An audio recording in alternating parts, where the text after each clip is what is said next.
I promise you this. The inside out, the over the top, all the stuff that you're spending all this time trying to fix will go away before you ever have to work on it. If I learn how to take this club back with this drill, turn my body through and let the club fall, everything else is going to clean up. I'm talking everything else is going to clean up.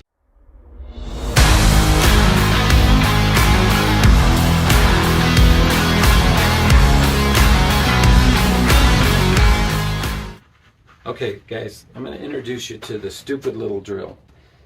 And I'm going to tell a quick story about how we got it.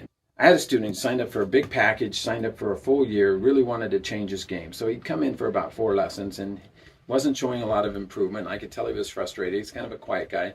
So at the end of the 4th lesson, I said, hey, talk to me. What are you feeling? Well, he wasn't quiet anymore. So he opened up with me and he says, hey, I don't know what we're doing. You know, we haven't touched a driver. We haven't touched any club. We're hitting a lot of these really short irons, chips and stuff. And it's just not doing anything for me. I'm not sure what the progress is supposed to be. And I said, okay, let me ask you a question, because I had introduced him to a drill I thought would help. And I said, how often are you doing the drill? And he reluctantly said, not very much. And I said, look, it's the foundation of every golf swing. From the smallest chip, most of them, smallest pitch or chip, to the biggest driver swing, this move here is universal. We're always going to do that through that hit zone. I don't care what club is in my hand. So I told him, I said, until you get that down, we've got an impasse, because everything else I'm going to teach you is going to have a problem because you don't sequence your swing right. So he left, skipped a lesson the next week, and I thought, I'm not sure I'm going to see this guy again. And so 2 weeks later, he came back, came in, he knew what I was going to say. I said, get your pitching wedge and show me the drill. So he hits the ball, and it looks perfect. And it only goes 67 yards, but the numbers are good. The attack angle's good. The club face is good. And he looks really comfortable. And he didn't look anything like that 2 weeks before. So I asked him, what'd you do?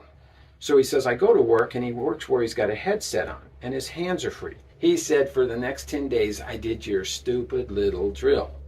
But with a caveat that I love, he took the golf ball away. Because when the golf ball's there, guys, 100% of the time, we make a different swing because we think we got to whack at something. No ball there. We just go, okay, it doesn't matter.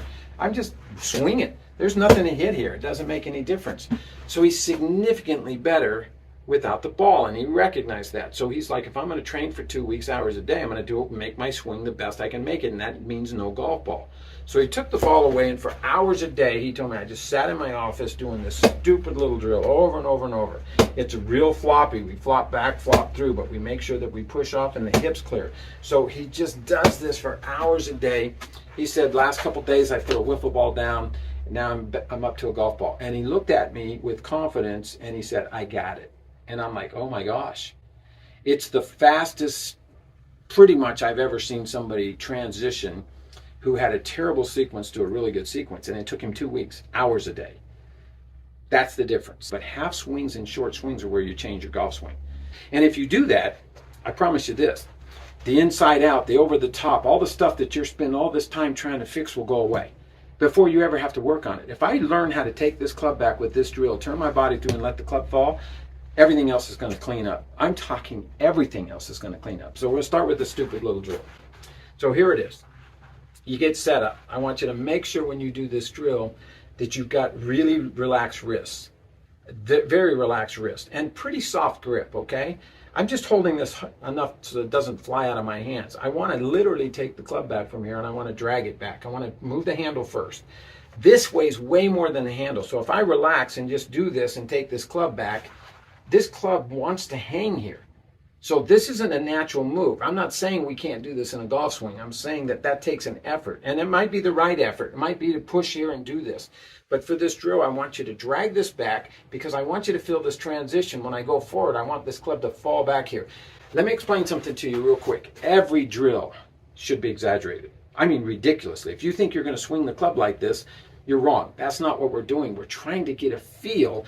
And if we exaggerate that, we will feel it more than if we don't. So drag this back, get really floppy here. I want you to make sure that about right here, my right hand's still on top and this club is still hanging. So when I make this transition to my front leg, this club starts to settle here. And then when I get to here, there's a lot of release in that. So full swing, it looks a little like this. We're going to take it back. Make sure there's a couple things you don't do. When people do this, the first thing, because I have them drag it back, is they use their hip and push. I don't want this move. I don't want to train myself to do this. That's a mistake. Keep your lower body here. Just pick the club up and then drive through and let the club fall. That's all I want to do.